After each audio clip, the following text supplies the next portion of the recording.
In this video, I'm going to show you how to find the measures of center, the measures of variation, and the measures of position, as well as how to construct a histogram, box plot, and uh, a stem and leaf plot using Statcrunch.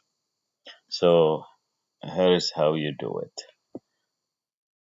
You can go to statcrunch.com and log in using the MyLab Statistics credentials that you created when you first sign up for the course. They should work there.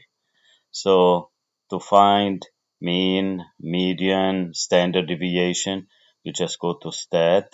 First of all, you have to have the data set, which is right there. You can see it right there. And just go to summary statistics, select columns, select the variable, and hit compute. And here you go.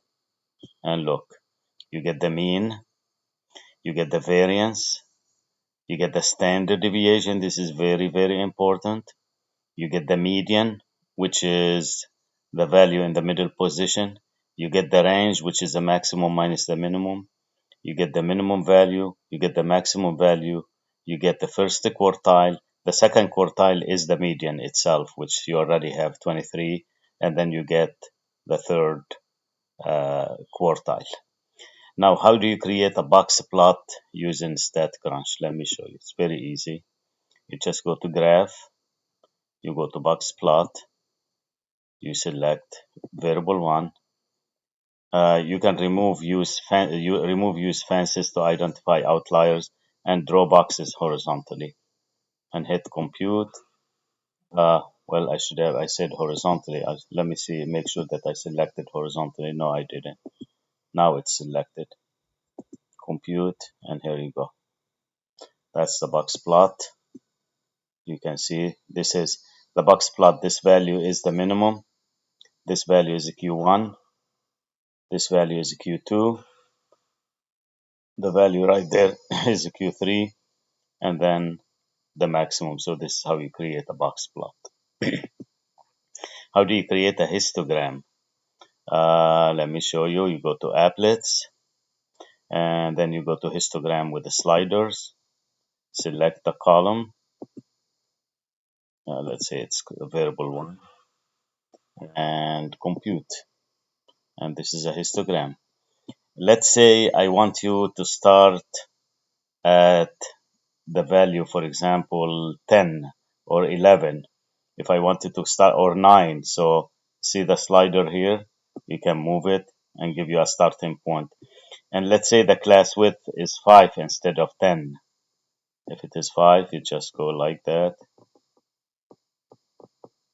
And here you go. Let's say if it is 6, you do that. So, and that should give you the histogram. You see, this is not a bell-shaped histogram. It looks like it's right skewed here. It looks like there is a tail toward the right. So this is how you do histograms. How do you do a stem and leaf plot?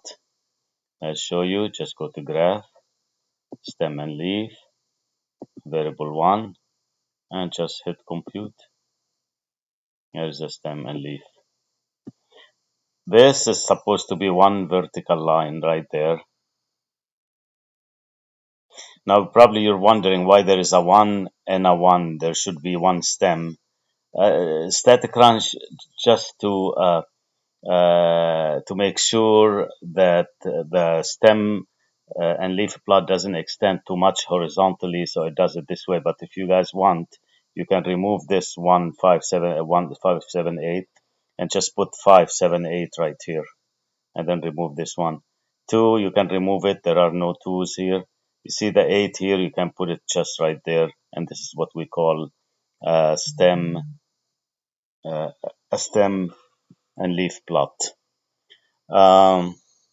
What else you need to know as far as using technology in this chapter?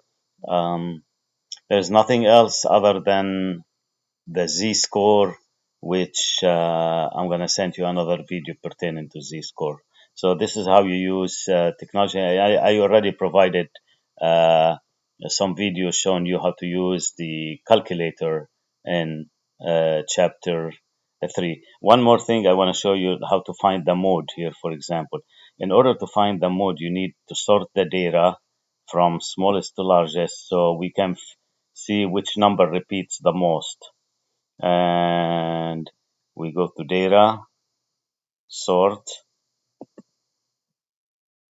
uh, select column, variable 1.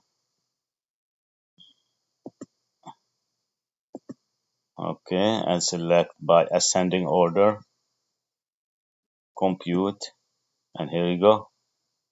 Now the column is sorted in order, and then you can check which number repeats the most. It looks like 23 repeats the most, so that would be the mode of your distribution. Okay.